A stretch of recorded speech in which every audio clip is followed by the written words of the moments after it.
My name is James E. Dupuy. I'm a Chief Hospital Corpsman, retired U.S. Navy. I was born July the 24th, 1937 in Goldsboro, North Carolina. I have one brother and one sister. My brother passed away about 3 years ago, so just the two of us left. Oh, my brother and I, we grew up together, but my sister, I'm 12 years older than my sister, so I was gone when she grew up, yeah. But we played like the regular kids. I grew up in Brooklyn, New York. My mother took me to Brooklyn when I was a month old. I grew up in Brooklyn, New York, and she didn't want me going to high school in Brooklyn because I may become corrupt. So she moved back to North Carolina, and it was a cultural shock to me. And as soon as I graduated from high school, I was going to join the Air Force. Went down, and the Air Force recruiter wasn't there that morning. And this Navy chief put his arms around my shoulders and said, "Son, let me tell you about this Air Force I got in the Navy."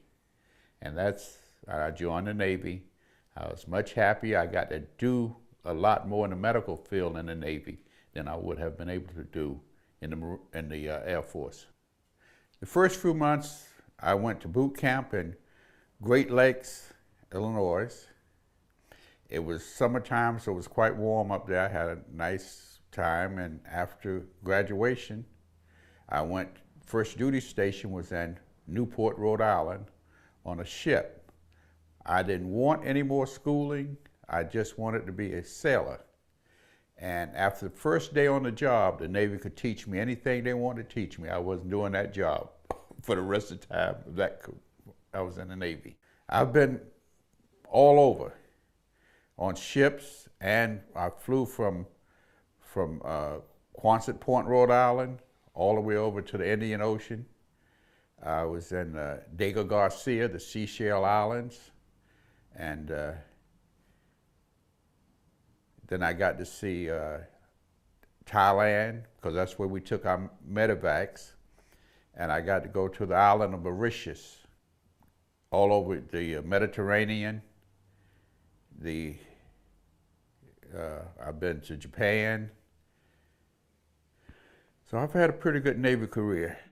In 1967, I had a tour duty with the Marine Corps, and I went to Vietnam. And in 1968, during that Tet Offensive, I had to go up to Quezon.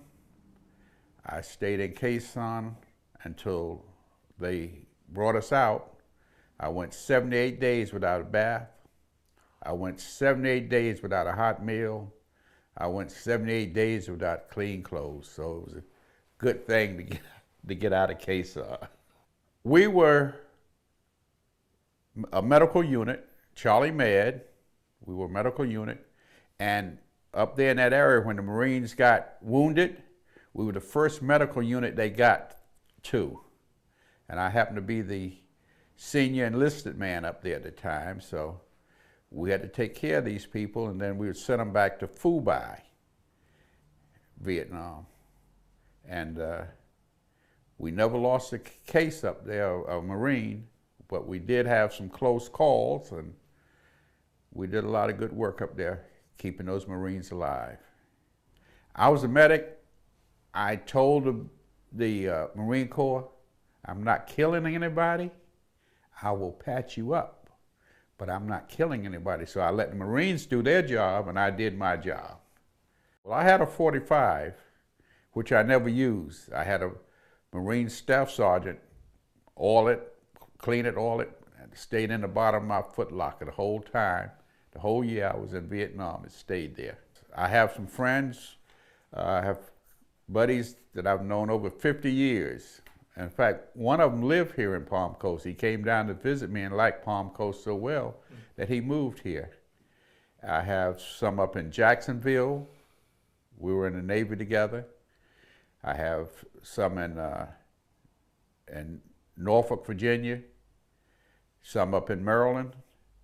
And we contact each other, stay with each other, email each other, and all that bit. And when I go north, I usually stop by and say hello to them and keep going, yes. The years I was in the Navy were excellent years. I had a job that nobody knew what I was supposed to do.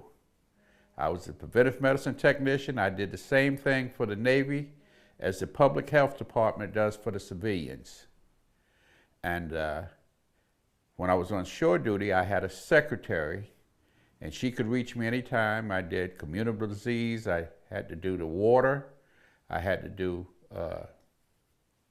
know if anything came up that would cause harm. I had to know what it was and have a solution for the problem. So I did that in Vietnam.